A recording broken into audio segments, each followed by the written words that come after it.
मैं उनके बारे में बात करना चाहूंगा। जैसे कि सरिता चौधरी जी, जो राजसमंद से संबंध रखती हैं और उन्होंने बहुत ही कमाल का काम किया है। आइए उनका वीडियो देखते हैं और फिर मैं उनके बारे में बात करूंगा। सरिता चौधरी जी राजसमंद से खेड़ा, गांव खेड़ा में काम करती हैं। तो सरिता चौधरी जी के बारे में जानते हैं।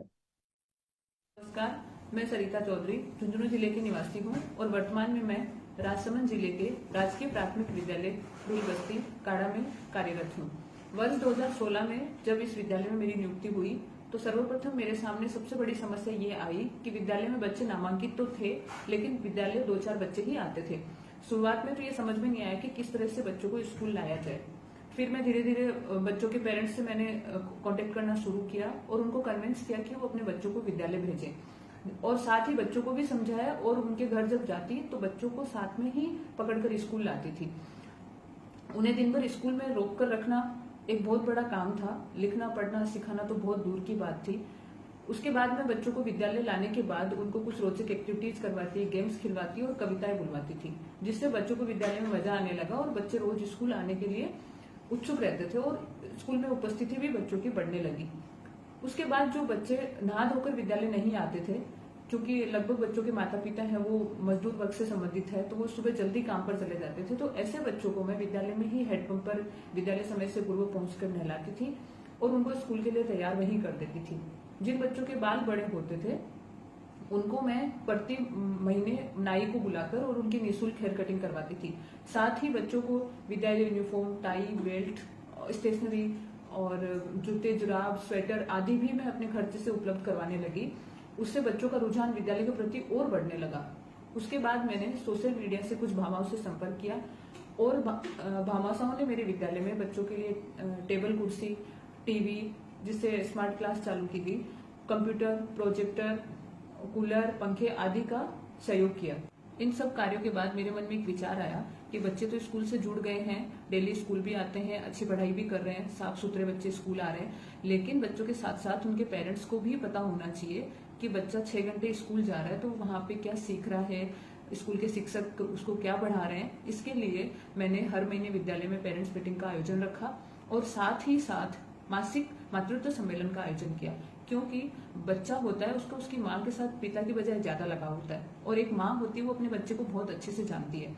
मातृत्व सम्मेलन का आयोजन करने से मुझे फायदा ये हुआ कि बच्चों की माताओं से मैं सीधा कांटेक्ट कर पाती थी और बच्चे के बारे में मैं भी जान पाती थी और उनको भी उनके बच्चे के बारे में जानकारी दे पाती थी। विद्यालय में कुछ बालिकाएं ऐसी थी जो पढ़ने में तो होशियार थी, और मेरा विद्यालय है वो प्राथमिक विद्यालय है, तो 5वीं तक पढ़ाई करने के बाद बालिकाएं आगे विद्यालय में किसी पारिवारिक स्थिति सही नहीं होने के कारण या किसी अन्य प्रॉब्लम के कारण वो स्कूल में नहीं जा पाती थी। तो ऐसी बच्चियों को मैंने चिन्हित किया और उनकी समस्याएं जानकर उनको जिस भी चीज की जरूरत होती थी वो मैं उनको उपलब्ध करवाती थी, और जहां तक वो पढ़ना चाहे उनकी पढ़ाई का संपूर्ण खर्चा मैंने वहन करने के लिए उनको गोद लिया, और तब से ये कार्य मैं निरंतर अभी तक कर रही हूँ। मैं आज जो भी हूँ, जैसी भी हूँ और जितना बेहतर कर पा रही हूँ, इसमें उन तमाम बच्चों का बड़ा योगदान है जिनके साथ मुझे शिक्षण कार्य करने का मौका मिला है।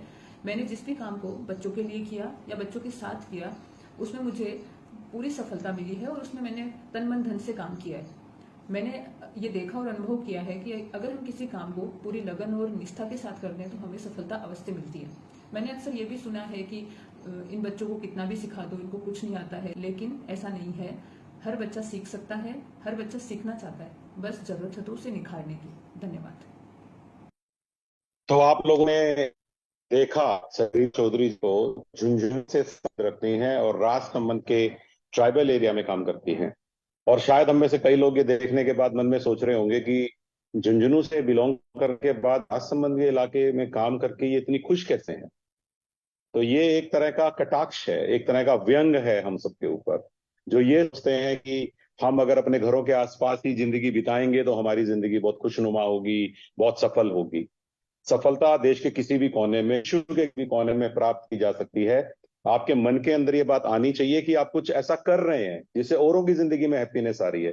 कई बार हमें हमारी हैप्पीनेस थोड़ा कॉम्प्रोमाइज करना पड़ सकता है, आपको थोड़े अच्छे पल कम मिल सकते हैं, लेकिन अगर जीवन में हर कोई अच्छे पल चाहे तो फिर वो सबके लिए अच्छे पल रह नहीं सकते। कई लोगों को थोड़े से कम अच्छे पल जीने पड़ते हैं ताकि ज्यादा लोग अच्छे पल जिए। क्या आप उनमें से एक हैं? क्या आप उतना पेन ले पाते हैं तन मन धन से बच्चों की सेवा करने का एग्जाम्पल मैंने अभी अभी आप लोगों को दिखाया कि सरिता चौधरी जी स्कूल में बच्चों को नहलाना, कपड़े वगैरह देना, उनको विभिन्न गतिविधियों से पढ़ना सिखाना सुनना आसान लगता है, करना बहुत मुश्किल है। तो मेरी तरफ से साधुवाद ऐसे टीचर्स को, सैल्यूट ऐसे टीचर्स को। और मैं